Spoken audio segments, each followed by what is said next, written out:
আমি 5 ওয়াক্ত নামাজ পড়ি কিন্তু সিগারেট খাওয়া ছাড়তে পারছি না, উপায় কি? হাসবেন না, এটা আসলে কমন প্রশ্ন, কিন্তু অনেকে এরকম রোগে ভুগছেন। সিগারেট আপনাকে ছাড়তে হলে ভাই একদিনে ছাড়তে হবে, একদিনে। আজকে খান, শান্তি মতো খান, খেয়ে কালকে বলবেন কালকে থেকে খাবো, আজকে বলবেন যে কালকে থেকে খাবো। আপনি যদি প্ল্যান করেন যে আমি 1 মাস পর সিগারেট খাবো না, আপনি ছাড়তে পারবেন না। আপনি 1 বছর পর ছাড়বো, ছাড়তে পারবেন না। আমার কথা বিশ্বাস হচ্ছে না? যারা সিগারেট খাওয়া ছেড়েছে, একদিনে ছেড়েছে, কাল থেকে খাবো না, খাবো না, শেষ। এর এর বিকল্প কিছু খান, মুখে এমন কিছু রাখেন যেটা আপনাকে ওই ওই নেশাটা দূর করাবে। ফর এক্সাম্পল, আপনি কি জর্দা ছাড়া পান খান, জর্দা ছাড়া পান খান। যদি খেতেই চান কিছু, আপনি চকলেট খান অথবা কালিজিরা খান, কিছু একটা মুখে দেন যেটা দিয়ে আপনি আপনার ওই এটা পূরণ করবেন। আর একটা বিষয় মাথায় রাখবেন, নামাজের হিসাব সবার আগে দিতে হবে। যদি সিগারেট খাওয়ার মতো সামান্য ইস্যুতে আমার নামাজ নষ্ট হয়ে যায়, তাহলে তো আমার চেয়ে বোকা আর কেউ নাই পৃথিবীতে। অতএব নামাজকে সর্বোচ্চ প্রাধান্য দিয়ে সিগারেট খাওয়াটা আজকে থেকে ছেড়ে দেন। 10 দিন, 20 দিন, 1 মাসের অপেক্ষা করবেন না।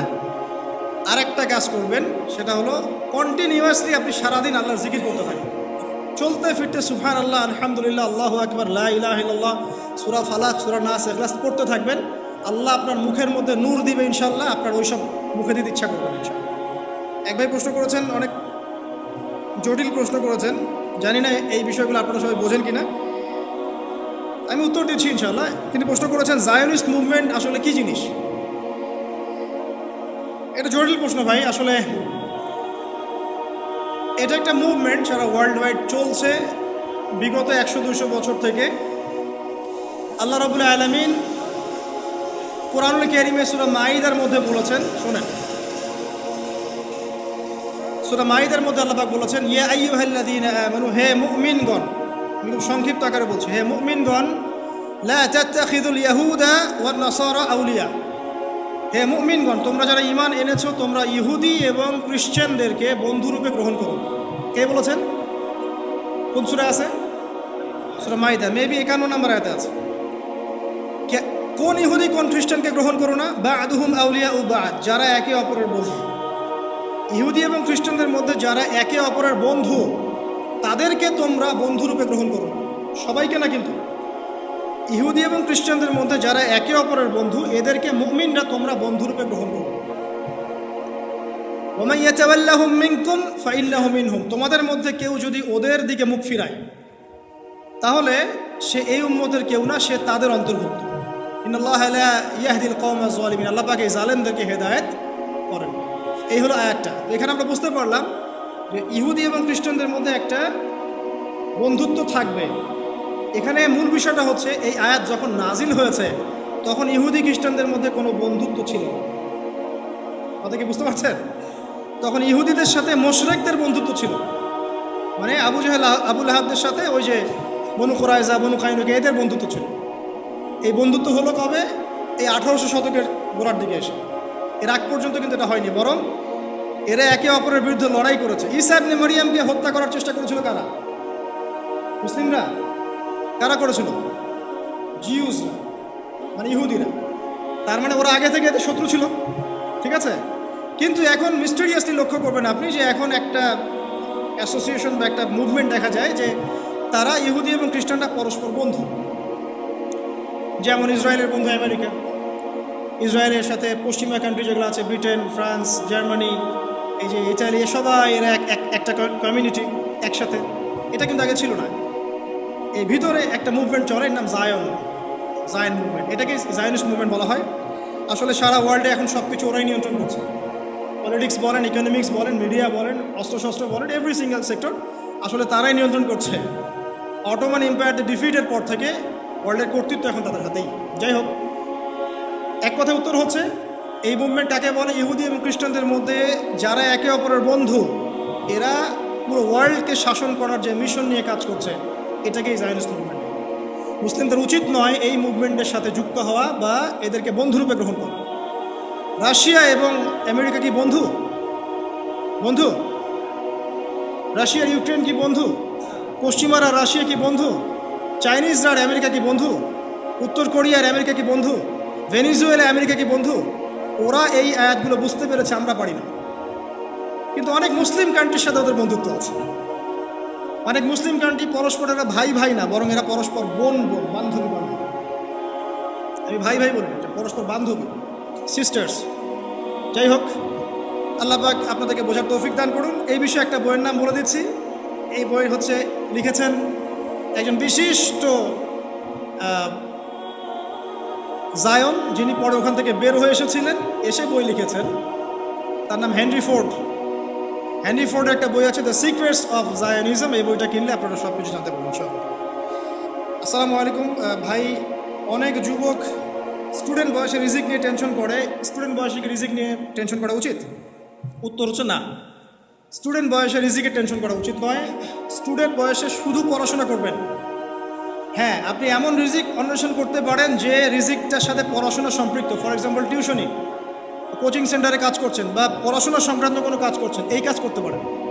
এর বাইরে অন্য কোনো কাজের দিকে এখন ফোকাস করবেন না, আপনাকে পড়াশোনা করতে হবে।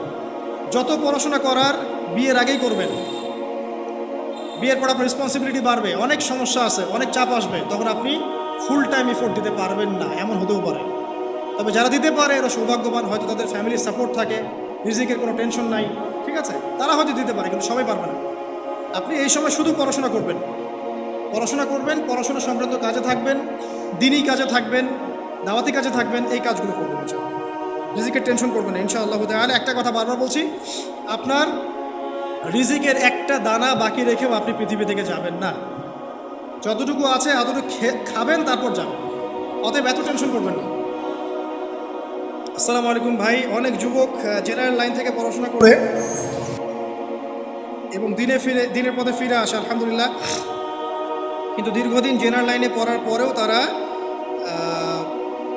এসব ছেড়ে দিয়েই মাদ্রাসা লাইনে ভর্তি হচ্ছে। ব্যাপারে আপনার মন্তব্য কি? আসলে এটা ডিফিকাল্ট, সবার ক্ষেত্রে এটা প্রযোজ্য না, সবাই এটা পারবে না। জেনারেল লাইনে পড়া একদম ছেড়ে দিয়ে মাদ্রাসায় ভর্তি হতে হবে, এই চিন্তাটা আমার মনে হয় না ঠিক হচ্ছে। আমার পরামর্শ হচ্ছে, আপনি জেনারেল লাইনে যে সাবজেক্টে পড়েছেন, ফিজিক্স হোক, কেমিস্ট্রি হোক, বায়োলজি হোক, মেডিকেল সেক্টর হোক বা ইঞ্জিনিয়ারিং সেক্টর হোক, যে কোনো সেক্টর হোক না কেন, আপনি আপনার ওই জ্ঞানটাকেই ইসলামের কল্যাণে কাজে লাগানোর চেষ্টা করেন। That's all. এটা ভালো হবে ইনশাআল্লাহ। একজন ডক্টর, সে কি ইসলামের খেদমত করতে পারে না ভাই? একজন ইঞ্জিনিয়ার পারবে না? একজন পলিটিশিয়ান, সে যদি ইসলামের আদর্শ লালন করে, সে পারবে না খেদমত করতে? সবাইকেই কি আলেম হতে হবে? সবাইকেই কি মাদ্রাসায় ভর্তি হতে হবে? Not necessary. কিন্তু যে সিলেবাসটার কথা বললাম, এই পড়াশোনাটুকু করার জন্য আপনার আলেম ওলামার সোহবত দরকার। আপনি আলেম ওলামার সোহবতে যাবেন। সোহবত কী জিনিস? মানে আপনি তাকে দেখে শিখবেন। একজন আলেমের কাছে দেখা সাক্ষাৎ করবেন, তার দার্সে যাবেন, তার খুতবা শুনবেন, তার সোহবতে থেকে আপনি পরামর্শ নিয়ে জীবন করবেন। এটা বেটার হবে ইনশাআল্লাহ তাআলা। আল্লাহ পাক বোঝার তৌফিক দান। দেখুন ভাই, তাহাজ্জুদের নামাজ পড়ার সবচেয়ে উত্তম সময় হচ্ছে রাতের শেষ অংশ। রাতটাকে 3 ভাগে ভাগ করতে হবে। মনে করেন এখন সূর্য ডুবছে 7টায় এবং সূর্য উঠছে মনে করেন কয়টায়? 5টায়, 4:30 জামাত। তো 7 থেকে এই যে 8, 9, 10, 11, 12, 1, 2, 3, 4, এই যে 9 ঘন্টা হচ্ছে।